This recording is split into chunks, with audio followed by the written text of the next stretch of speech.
చేస్తే బాగున్నవారా, అన్నం తిన్నావా, పిల్లలు ఎట్లున్నారు, అమ్మ నాన్న దగ్గరికి వస్తలేవేంద్ర, ఈ మధ్యన మాకు ఎవరికి ఫోన్ చేస్తలేవేంద్ర, ఏమైనా సంపాదిస్తాను అక్కడ వినగా ఎట్లుంటున్నారు, ఇవన్నీ అడిగేది ఫ్రెండ్స్. అవి పోయినాయి. అవి పోయి గర్ల్ ఫ్రెండ్స్ గురించి, వాళ్ళు రోజు చేసే చాటింగ్ గురించి, నువ్వు ఆన్లైన్లోకి వస్తలేవేంద్ర ఇట్లా స్టార్ట్ చేసిండు. అంటే నాకు ఒకరోజు చాలా బాధ అనిపించింది. చాలా బాధ అనిపించి అసలు ఎటు పోతుంది మానవ సమాజం. ఇట్లా జరిగిన కొన్ని సంఘటనలు చూసి బాధ అనిపించి రాసిన.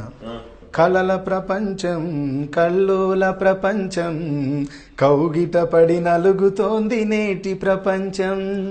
మాయాజాలం జగమంతట గాలం, అరచేతిలో కొలువైంది నాశనగాలం. ప్రతి ఇంటిని చుట్టుకుంది ఇంటర్నెట్టు, అన్నింటికి ఇప్పుడదే ఆయువు పట్టు.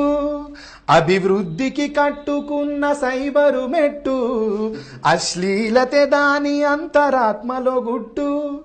నమ్మరయో నెటిజన్స్ తల మీదొట్టు.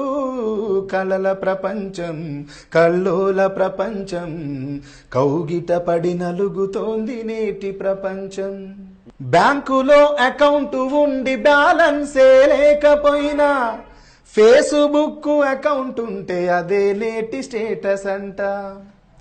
పర్సులోన పచ్చ నోటు నికరంగా ఉండకున్నా, సెల్ ఫోనులో వాట్సాప్ వర్క్ చేస్తే చాలునంట.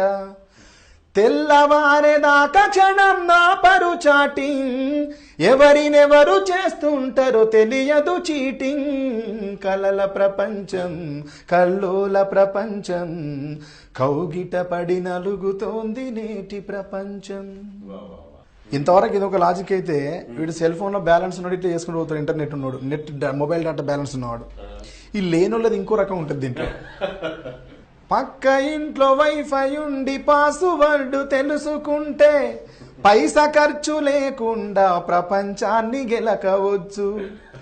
సౌకర్యాలన్నీ ఉన్న ల్యాప్టాప్ ముందరుంటే, స్కైపులోనే కైపెక్కే సరదాలని పొందవచ్చు. అంతర్గత విషయాలను బయట పెట్టుతూ అంతరించిపోతున్నాడు మనిషి మట్టుకు. కలల ప్రపంచం, కల్లోల ప్రపంచం, కౌగిట పడి నలుగుతోంది నేటి ప్రపంచం. మొత్తం వినిపించేశారు మొత్తం ఫ్రెండ్ సర్కిల్ అందరికి పాట. రికార్డ్ చేయాలి, చేస్తా. ఇంకా పూర్తి రాయాలి, ఒక 4-5 చరణాలు రాసాను, రాయాలి. వండర్ఫుల్. టెక్నాలజీ కూడా బేస్ చేసుకుని రాసిన పాట కూడా ఇదేనా, రెండు మిక్స్ చేసి వచ్చిందేనా? బాబా, వదిలిపెట్టలేదు మీరు టెక్నాలజీని కూడా. మీ స్టైల్లో మీరు చురకలు పెట్టేశారు.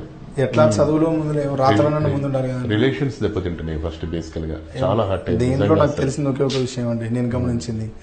భార్య భర్తలు ఇద్దరు ఒక ఇంట్లోనే ఉంటారు. భార్య వాట్సాప్ లోనే ఉంటుంది, భర్త వాట్సాప్ లోనే ఉంటుంది. అసలు ఎవరితో చాటింగ్ చేస్తుంటారు, ఎవరిని చీటింగ్ చేస్తుంటారు అర్థం కాక మా ఫ్రెండ్స్ కుటుంబాల్లో చాలా మంది గొడవ జరిగింది.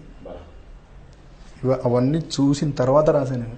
మా ఊర్లో జరిగిన సంఘటనలు, మా ఫ్రెండ్స్తో చెదురుముదురు వచ్చిన సంఘటనలు అయితే, ఇది ప్రధానంగా చదువుకున్న స్త్రీలు, చదువుకున్న అమ్మాయిలు ఎక్కువ ఎదుర్కొంటున్న సమస్య. చదువుకున్న జంటలు కొత్త పెళ్లి చేసుకొని, కొంచెం పెళ్లి కొంత సర్టెన్ ఏజ్ వచ్చిన వాళ్ళు, ఇవి ఇంటర్నెట్కి అలవాటు పడ్డ వాళ్ళు, నేను చాలా మంది